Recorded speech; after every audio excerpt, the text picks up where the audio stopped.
자, 오늘 열왕기상 3장 16절에서부터 마지막 28절까지 있는 말씀, 굉장히 유명한 일화입니다. 일화. 그러니까 솔로몬의 지혜로운 재판, 얼마나 대단한 재판을 하였기에 아주 유명한 말씀이에요. 그러니까 이 말씀은 주일학교 문턱만 갔던 사람이라고 하면 어느 정도 다 아는 그런 유명한 본문의 말씀입니다.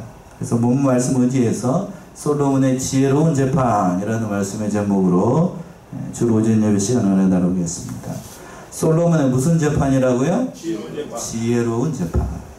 본문의 말씀은 하나님께서 솔로몬의 그 일천 희생의 번제와 또 그의 간구하는 기도의 응답으로 하나님께서 전무후무한 지혜를 주셨잖아요.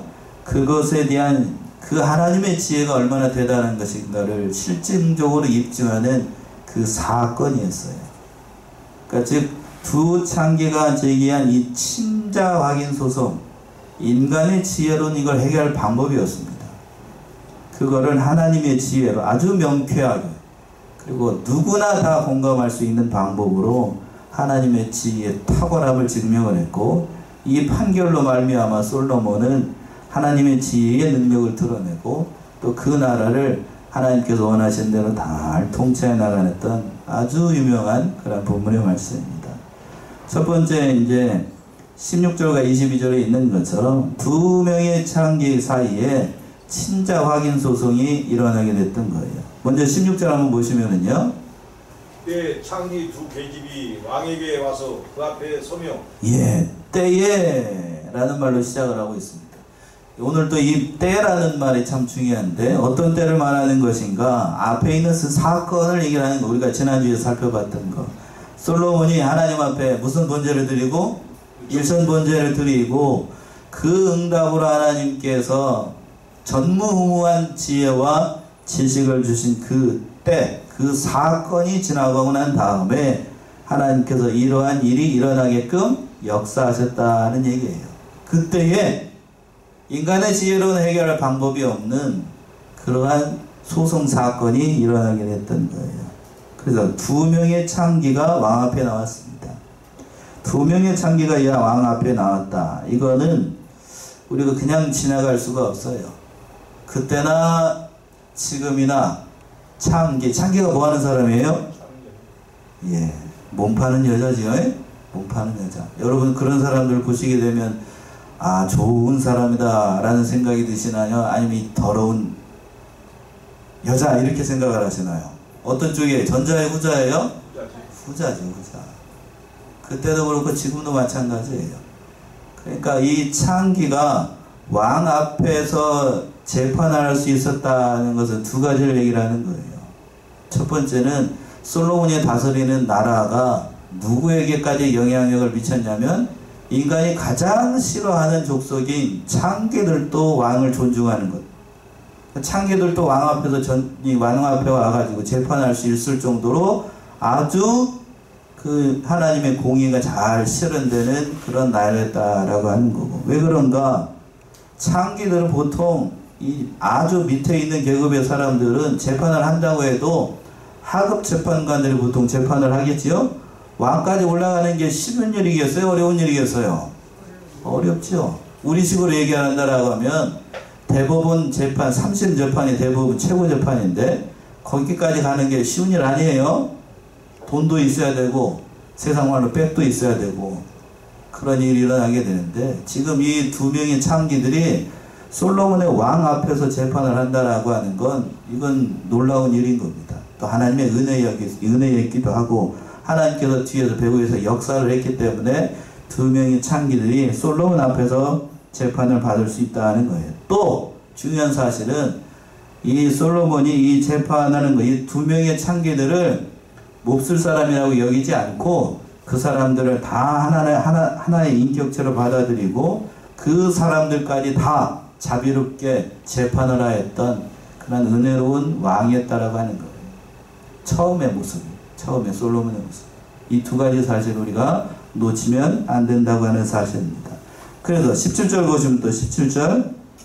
한 계집은 말하되 내 주여 나와 이 계집이 한 집에서 사는데 내가 저와 함께 집에 있으며 아이를 낳았더니 예, 내 주여 나와 이 계집이 한 집에 사는데 여기서부터 이제 21절까지가 첫 번째 여자 아마 고소인이 되는 것 같아요. 이 첫 번째 여자의 법정인 진술인 겁니다. 그러니까 이 사건의 배경을 설명을 하는 건데 이를 통해서 보게 되면 외부적인 증거나 증인들이 전혀 없는 인간의 방법으로는 해결할 수 없는 방법이었어요. 한글 개혁 성경은 내 주여라는 말로 이게 첫 번째 여자가 이렇게 진술을 하고 있는데 히브리어 원어 성경을 보게 되면 내 주여라는 말 앞에 B라는 말이 있어요. 이 B라는 말이 무슨 얘기냐면 청컨대 제발이라는 말이에요. 다시 번역하면 이렇게 되겠죠. 한 계집이 말하되 청컨대 내 주여 이렇게 시작을 하는 거예요. 이건 뭘 얘기를 하는 거냐면 이 고소인이 이 첫 번째 여자가 너무나도 억울해가지고 왕 앞에 그 모든 사실을 다 토로하는 거예요. 얼마나 억울하면 제발 이런 의미니까요. 제발 내 주여 나와 이 계집 한 집에서 살았는데 이런 일이 발생했습니다. 이렇게 왕 앞에 그 어려움을 토로하는 겁니다. 18절 보시면은요. 18절 나의 해산한 지 3일에 이 계집도 해산하고 우리가 함께 있었고 우리 둘 위에는 집에 다른 사람이 없었나이다. 예. 나의 해산한 지 3일에 이 계집도 해산하고 그러니까 첫 번째 여자가 아이를 낳고 난 다음에 며칠 뒤에 3일 뒤에 이 다른 여자도 아이를 낳은 겁니다. 근데 그 집에 2명의 창기들이 같이 있었다고 하는 사실이죠. 근데 그 둘 외에 다른 사람이 있었다고요?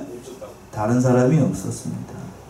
그러니까 우리 둘 외에는 다른 사람이 없었다는 얘기는 두 사람 외에는 이 사건의 진실을 아는 사람이 있다고요? 없다고요? 없다고요. 증인도 없고 본 사람도 없고 인간의 지혜로는 해결할 수 있는 방법이 없었다라는 사실입니다.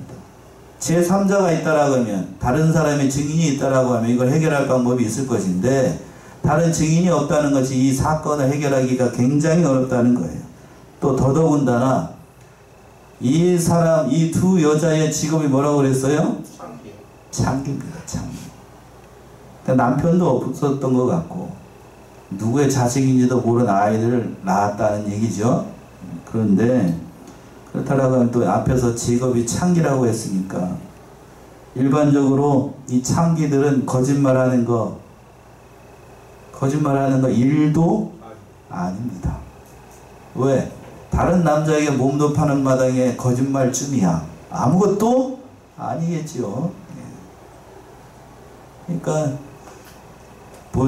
몸도 파는 마당에 거짓말쯤이야 일도 아니니까 이 사람이 이렇게 얘기를 해도 알 수 없는 바고 저 사람이 저렇게 얘기를 해도 그걸 증명할 방법이 없었다고 하는 거예요. 일반의 도덕심이나 양심의 가책 따위는 이미 없는 사람들이기 때문에 이걸 증명할 방법이 없었다라고 하는 뜻입니다.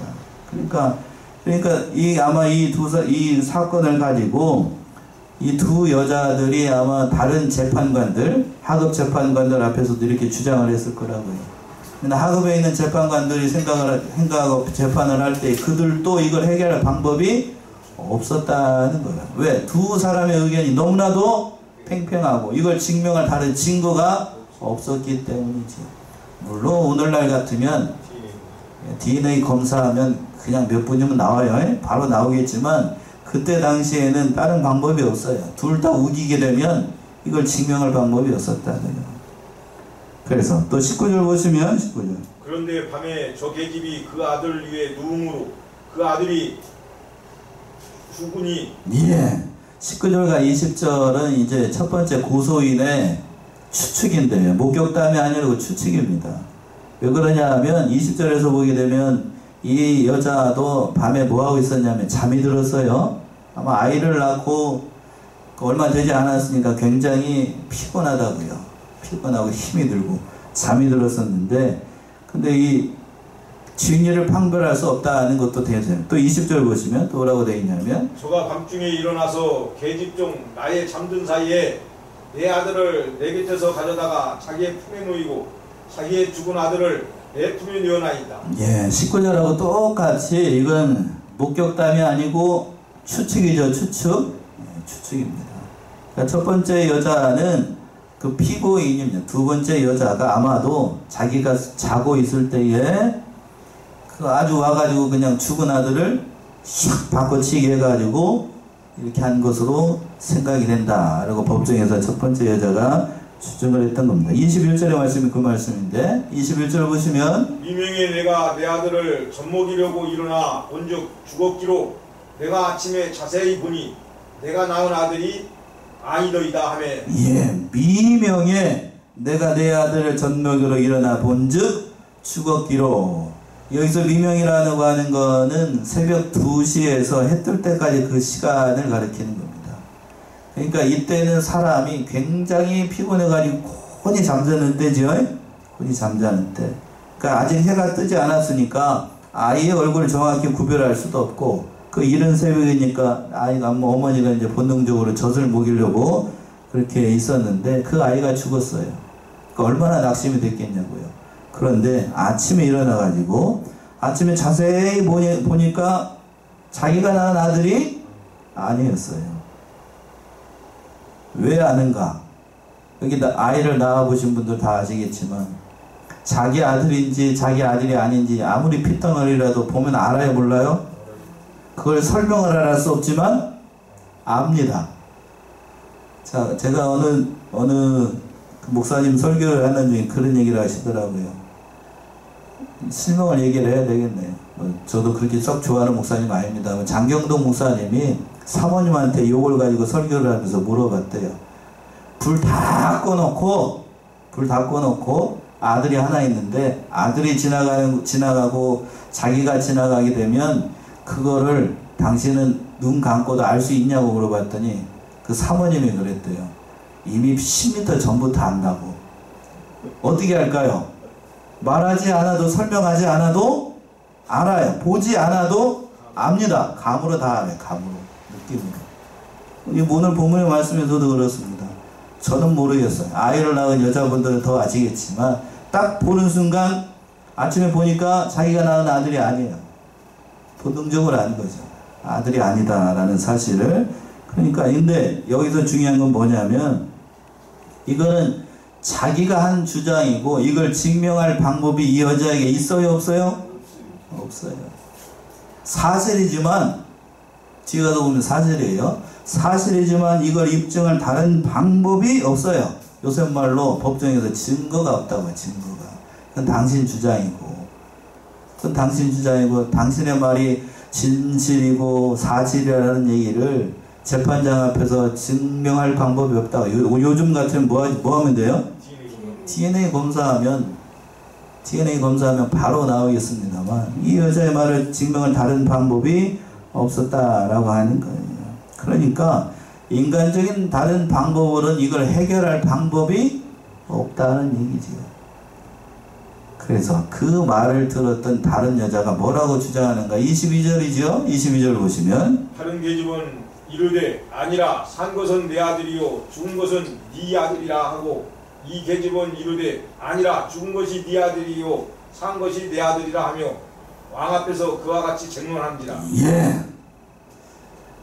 그 말을 듣고 22절의 말씀은 첫 번째 여자 고소인인 것 같아요. 그 고소인이 이렇게 얘기를 하니까 그걸 옆에서 듣고 있던 다른 계집은 이르되 아니라 산 것은 내 아들이고 죽은 것은 네 아들이라 하고 피고인의 얘기를 가만히 피고인인 것 같아요. 피고인이 이 두 번째 여자가 첫 번째 여자의 말을 듣고 있다가 더 이상 가만히 있으면 자기 아들을 뺏기게 생겼으니까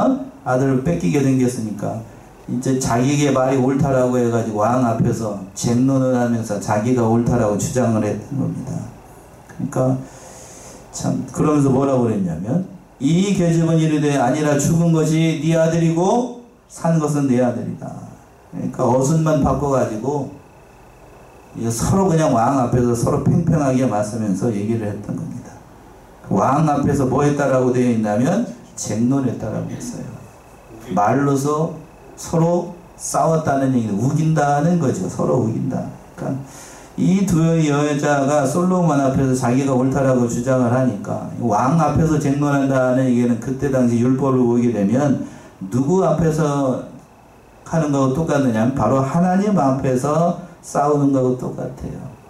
하나님 앞에서 재판하는 것, 왕 앞에서 재판하는 것, 하나님 앞에서 재판하는 건데 하나님 앞에서 위증하고 거짓말하게 되면 잘못하면 죽습니다. 율법의 말씀인데 19장이죠. 신명기 19장 16절에서부터 19절 신명기 19장 16절에서부터 19절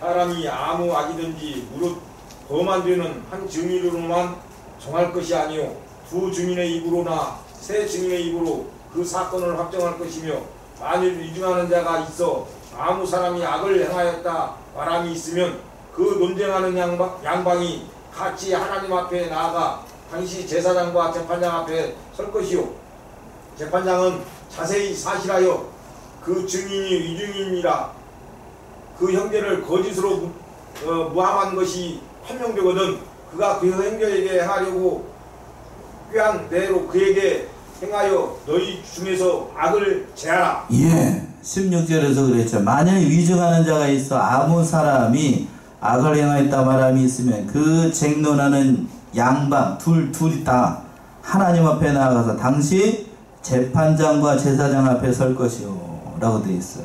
그러니까 재판장 앞에 선다는 얘기는 누구 앞에서 서서 얘기하는 거 똑같다고요? 하나님 앞에서. 그런데 이 두 여자의 직업이 뭐라고 그랬죠? 창기입니다. 창기. 그리고 또 이 창기들이니까 일말의 양심이 없어요. 양심을 기대할 수도 없고 앞에서도 언급을 했습니다만 몸도 팔았는데 거짓말쯤이야 일도 아니고 그리고 또 자신의 아들에 관계되는 문제이기 때문에 그거를 빼앗기려고 하지 않는다고요. 그러니까 달리 방법이 없어요. 그러니까 법정에서 거짓말하는 하나님을 모독하는 건데 니들 이 사람들 앞에서는 하나님도 안 보이고 왕도 안 보이고 아무것도 안 보여. 오직 뭐만 보이는가? 그 지금 살아있는 그 아들만 보이는 거야. 그 아들. 그러니까 해결할 방법이 없어요. 양심도 없고 다른 증인도 없고 그러니까 이 재판이 하나님께서 주신 지혜가 아니면 인간의 지혜로는 해결할 방법이 없으니까 하나님께서 그러니까 이런 문제를 주신 거는 어떻게 해결할 것인가 주목해 보라는 거죠. 그래서 두 번째 23절에서 27절 보시면 솔로몬이 하나님의 지혜로 아주 명쾌하고 지혜롭게 이들을 판결을 하게 됩니다. 그 말씀이 23절이 나오는데 23절 보시면 왕이 가로되 이는 말하기를 산 것은 내 아들이요 죽은 것은 네 아들이라 하고 저는 말하기를 아니라 죽은 것이 네 아들이요 산 것이 내 아들이라 하는도다 하고 예. 그 왕이 가로되 여기서부터 이제 25절까지는 솔로몬이 지혜롭게 이걸 판결을 하는 것인데 두 여자의 이 진술하는 것을 가만히 듣고 있었던 솔로몬이 하나님의 놀라운 지혜로 그 모든 일들을 해결하는 걸 말하는 거예요. 그러니까 솔로몬이 가만히 이걸 얘기를 듣다가 다시 한번 정리해서 얘기합니다. 뭐라고 얘기를 하냐면 23절에서 그랬죠. 이는 말하기를 산 것은 누구 아들이고 네 아들이고 죽은 것은 네 아들이라 하고 또 이 반대편에 있는 사람 저는 말하기를 죽은 것은 네 아들이라고 하고 산 것은 내 아들이라고 하고 있으니 이렇게 이 방법을 이 솔로몬이 얘기하고 있는 이유가 뭐냐면 이거는 인간의 정상적인 방법으로는 해결할 방법이 없다는 사실을 두 여자들이 잘 알라는 걸로 얘기를 했던 거예요. 자, 여러분이 솔로몬이라고 해봅시다. 우리는 성경을 알고 있으니까 뒤에 거 모른다고 생각하고 두 사람이 서로 우기고 있어요. 증인도 없고 유전자 검사도 할 수 없어요. 어떻게 해결할래요? 이 해결할 방법이 없어요. 인간적인 방법으로 해결할 방법이 없어요. 물건이래야 자, 물건이라고 하면 돈이나 물건이라고 하면 주인을 판결할 수 없으면 정확하게 뭘로 하면 돼요? 절반 나누면 돼요. 절반 나누면 됩니다. 그러면 둘 다 정확하게 절반 나눴으니까 뭐라고 얘기를 할 수 없다고요. 근데 이건 물건이 아니고 뭐죠? 사람이에요. 사람이에요. 사람. 그러니까 해결할 방법이 없으니까 그러면 인간의 논리에는 가장 공정하지만 그러나 실제로는 너무 무자비한 방법을 사용할 수밖에 없다는 것을 솔로몬이 말하기 위해서 이런 말을 하는 겁니다. 그래서 실제로 솔로몬이 행하려고 합니다. 24절이지요? 24절 보시면. 또 가로되 칼을 내게로 가져오라 하니 칼을 왕의 앞으로 가져온지라. 예. 뭘 가져오래요? 칼을 가져오라. 칼을 내게로 가져오라. 그러니까 앞에서 솔로몬이 이 얘기를 했던 이유가 있죠. 23절처럼 서로 네 아들이라고 얘기를 하고 있으니까 칼을 가져오라는 이유가 있었던 거예요. 다른 정상적인 방법으로 이 문제를 해결할 수 없으니까 솔로몬이 다른 신하들한테 명해가지고 뭘 가져오라고요? 칼을 딱 가져와요. 칼을 아마 잡았을 거예요. 솔로몬이 칼을 잡고 그러면서 뭐라고 그랬냐면, 그러니까 둘을 어떻게 하라고 그랬냐면, 먼저 25절 한번 볼까요? 25절 보시면. 왕이 이르되 산 아들을 둘에 나누어 반은 이에게 주고 반은 저에게 주라. 예, 왕이 명령을 합니다. 뭐라고요? 산 아들을 어떻게 나누라고? 절반도 나누래. 사람이 물건도 아니고 절반 나누면 이 아이가 어떻게 되는 거죠? 살아요, 죽어요?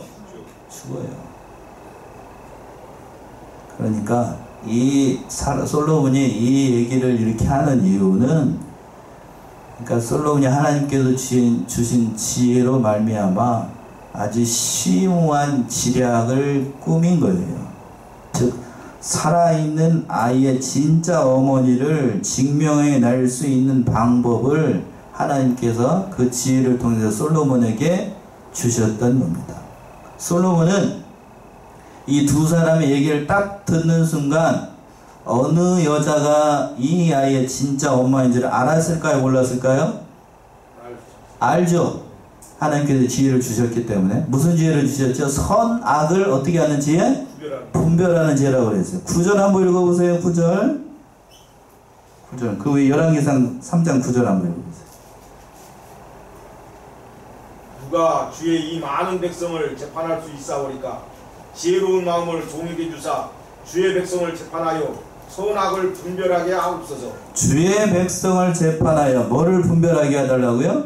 선악을 분별하게 해주세요 라고 솔로몬이 기도했는데, 하나님께서 이미 선악을 분별할 수 있는 지혜를 주셨기 때문에 듣는 순간, 두 여자의 말을 딱 듣는 순간 첫 번째 여자가 이 아이의 친어머니라는 사실을 알았습니다. 그러면 이런 방법 쓰지 말고 그 여자에게 주면 되는데, 그렇게 주게 되면 다른 사람들이 그걸 인정을 할까요? 안 할까요? 그걸 인정하지 않죠. 증거도 없는데 그걸 어떻게 왕만 아는 사실을 그걸 다 할 수 있어요? 라고 증거가 없으니까 그걸 모든 사람, 왜 이런 일을 하냐면 칼을 가져와라, 두 아이를 나누라고 하는 이유는 모든 사람들도 그거를 명백하게 아는 방법을 통해서 다 진짜 이 아이 어머니 이 사람이라는 사실을 다른 사람들도 뭐하게끔? 인정하게끔, 알게끔 하려고 칼을 가져오라고 하는 거예요. 듣는 순간 그러니까 솔로몬은 알았지만, 문제는 뭔가 하면 모든 사람들이, 거기에 있는 모든 사람 그리고 다른 여자들도 이것에 대해서 왈가왈부할 수 없을 정도로 명백한 것을 보여주기 위해서 솔로몬이 칼을 가져오라고 한 겁니다. 그래서 어떻게 하라고 그랬어요? 둘로 나누라고 그랬어요. 율법에 따르게 되면 어떤 사실을 옳고 그름을 가릴 때 반드시 두세 사람의 증인이 필요하다고 그랬는데, 그러나 이 사건 같은 경우에는 증인이 있었어요? 없었어요? 없었습니다. 그러니까 일관적인 방법으로는 해결할 방법이 없으니까 마치 솔로몬이 물건을 나누는 것처럼 아이를 절반으로 정확히 나누라고 했습니다. 그러니까 이거는 하나님께서 지혜를 주신 것인데, 인간 본연의 그 심성 가운데 있는, 즉 아이를 낳은 어머니가 가지고 있는 그 모성애를 통하여서 이 방법을 통해서 진짜 엄마를 가려내려고 했던 겁니다. 그러니까 진짜 엄마라고 하면 그 아이를 절반으로 나누라는 그 명령 앞에 어떠한 반응을 보일 것이라는 사실을 솔로몬은 이미 알고 있었다는 거예요. 왜? 솔로몬도 아이를 낳아본 사람이니까. 그러니까 그래서 그 얘기를 듣고 솔로몬의 얘기를 듣고 진짜 어머니와 가짜 어머니가 상황이 완전히 달라지게 돼요. 26절 보시면 26절. 그 산 아들의 어미는 계집이 그 아들을 위하여 마음이 불붙는 것 같아서 왕께 아뢰어 가로되 청컨대 내 주여 산 아들을 저에게 주시고 아무쪼록 죽이지 마옵소서 하되 한 계집은 말하기를 내 것도 되게 말고 네 것도 되게 말고 나누게 하라 하는지라. 예. 26절의 말씀이 참 중요하죠. 26절 보시면 그 산 아들의 어미 되는 계집이 그 아들을 위하여 마음이 어떻게 됐다고요? 불붙는 것 같았다. 거기다 밑줄 한번 보실래요? 마음이 어떻게 됐다고요? 불붙는 것 같았다. 아들을 절반으로 나누라는 왕의 추상과 같은 명령을 듣고 그 아이의 친어머니 되는 여자가 마음에서 뭐가 일어났어요? 불이 붙었습니다.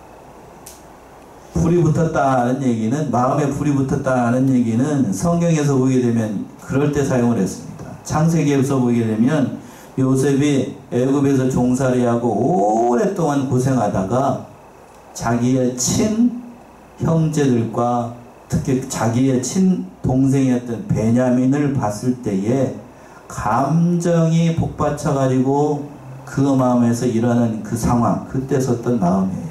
또 범죄한 이스라엘 백성들을 하나님께서 죄악 가운데 있는 그 현장을 보시고 하나님의 마음이 어떻게 되는 것? 불붙는 것 같았을 때, 호세아에서 그런 표현을 하고 있는데 그때 일어나는 마음이에요. 그때 일어나는 마음. 이러한 마음은 인간적으로 만들려고 해야 만들 수 있는 게 아닙니다. 왜? 본능이기 때문에. 아이를 낳아본 자만이 가지는 하나님께서 인간에게 주시는 고유한 사랑이기 때문에 그걸 얘기를 할 수가 없는 거예요. 그걸 다른 방법으로 설명을 할 수가 없습니다. 저도 이걸 설명을 하고 있지만 이건 설명이 되는 게 아니고 아이를 낳아본 자만이 가지고 있는 그 마음이에요. 그 마음. 하나님은 그러니까 솔로몬에게 그 마음을 통해서 이 문제를 해결할 수 있도록 하신 거예요. 그 마음을 통해서. 그랬더니 산자의 어머니가 얘기합니다. 마음에 불이 붙어가지고 뭐라고 얘기를 했습니까? 청컨대 내 주여 산 아들을 누구에게 주고? 저에게 주시고 아무쪼록 뭐하지 마소서? 죽이지 마옵소서. 아이의 친어머니가 이 말이 뭐냐 하면 어떻게든지 아이를 어떻게 해야 되니까요? 살려야 되니까 자신의 양육권을 포기를 한 거예요. 그래야만 어떻게 되니까요? 아이가 죽어요, 살아요? 살 수가 있어요. 내 아들이라는 사실을 내가 포기해야 아들이 살아요. 이런 결정을 하기까지 어머니의 심정이 어땠을까요? 내 아들을 내가 포기해야 된다. 그래야만 아들이 산다. 그러니까 그 순간 아마 그런 마음에 불이 붙었던, 살려야 하니까. 살려야 하니까. 누구 새끼니까요? 내 새끼니까. 살려야 돼. 만약에 이런 결정이 일어나게 되면, 이렇게 왕이 이런 결정을 하게 되면 이 여자는 뭘 포기해야 되냐면 양육권 뿐만 아니라 지금 법정에서 했던 모든 것에 대해서 누가 스스로 책임을 져야 되냐면 그 여자가 책임져야 돼요. 그 여자가 책임져야 됩니다. 잘못하게 되면 세상 말로 독박 쓰고 자기가 이 법정에서 위증했다는 사실이 드러나가지고 자기가 죽을 수도 있어요. 그러나 이 여자는 그 아이를 살리는 게 중요하기 때문에 자기가 설령 어떻게 될지라도 죽을지라도 내 아들이 살아야 된다. 그래서 그 모든 양육권을 다 포기를 했던 거예요. 자, 이 여자의 이 마음이 누구의 마음처럼 보입니까? 바로 예수 그리스도의 마음이고 누구의 마음이요? 하나님의 마음이에요. 하나님의 마음. 하나님이니까 이렇게 하실 수가 있는 거예요. 하나님이니까. 예수님이니까 이렇게 하실 수 있는 거예요. 그런데 그 아이의 진짜 엄마가 아닌 사람 뭐라고 얘기를 하냐면 26절 다시 한번 보시겠습니까? 다시 한번 읽어보시겠습니까? 그 산 아들의 영리는 계집이 그 아들을 위하여 마음이 부르는 것 같아서 왕께 하려 가로되 청컨대 내 주여 산 아들을 저에게 주시고 아무쪼록 죽이지 마옵소서 하되 한 계집은 말하기를 내 것도 되게 말고 네 것도 되게 말고 나누게 하라 하는지라. 예. 가짜 엄마는 뭐라 그래요? 내 것도 되게 말고 네 것도 되게 말가 돌로 정확하게 어떻게 나눠라. 이 말을 딱 듣는 순간 여러분도 느꼈겠지만 이 여자는 진짜 엄마가 아니다. 여러분도 잘 압니다. 거기에 있는 사람들도 알까요 모를까요? 다 알아요. 그 순간 다 압니다. 그 순간.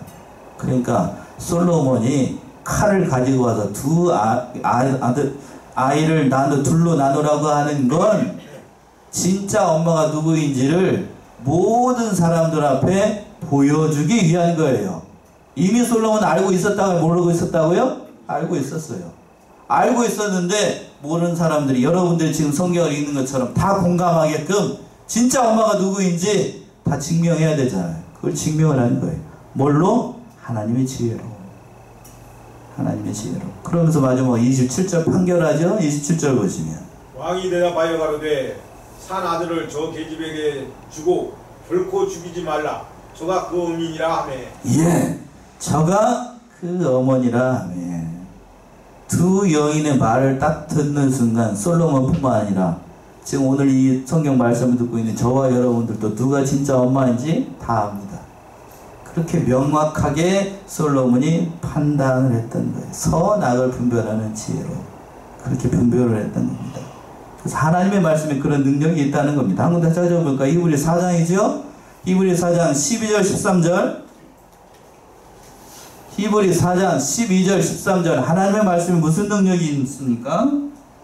하나님의 말씀은 살았고 운동력이 있어 좌우의 날선 어떤 검보다도 예리하여 혼과 영과 및 관절과 골수를 찔러 쪼개기까지 하며 또 마음의 생각과 뜻을 감찰하시나니 지으신 것이 하나라도 그 앞에 나타나지 않음이 없고 오직 만물이 우리를 상관하시는 자의 눈앞에 벌거벗은 것 같이 드러나느니라. 예, 하나님의 말씀은 죽었고 살았고 운동력이 있어 좌우의 날선 어떤 것보다 예리하여 혼과 영과 및 관절과 골수를 찔러 쪼개기까지 하며 또 마음의 생각과 뜻을 어떻게 하신다고요? 감찰하시고 지으신 것이 하나라도 그 앞에 나타나지 않음이 없고 오직 만물이 우리를 상관하시는 자의 눈앞에서 어떻게 벌거벗은 것 같이 다 드러나. 지금 다 드러났잖아요. 다 드러났습니다. 누가 진짜 엄마인지 누가 가짜 엄마인지 만천하에 다 드러나게끔 하나님께서 이렇게 역사를 하셨던 거예요. 그 판결을 듣고 마지막 28절 보시면 온 이스라엘이 하나님의 지혜를 보고 두려워했습니다. 28절이죠. 28절. 온 이스라엘이 왕의 심리하여 판결함을 듣고 왕을 두려워하였으니 이는 하나님이 지혜가 저희 속에 있어 판결함을 봄이더라. 자, 28절 우리 합독합시다. 28절 시작. 온 이스라엘이 왕이 심리하여 판결함을 듣고 왕을 두려워하였으니 이는 하나님의 지혜가 저희 속에 있어 판결함을 봄이더라. 그 속에 뭐가 있었다고요? 하나님의 지혜가 있었어요. 하나님의 지혜. 그러니까 이 하나님의 지혜를 보고 온 이스라엘 백성들이 솔로몬 왕을 두려워했고 또 그 지혜를 주신 누구를 두려워하게 됐어요?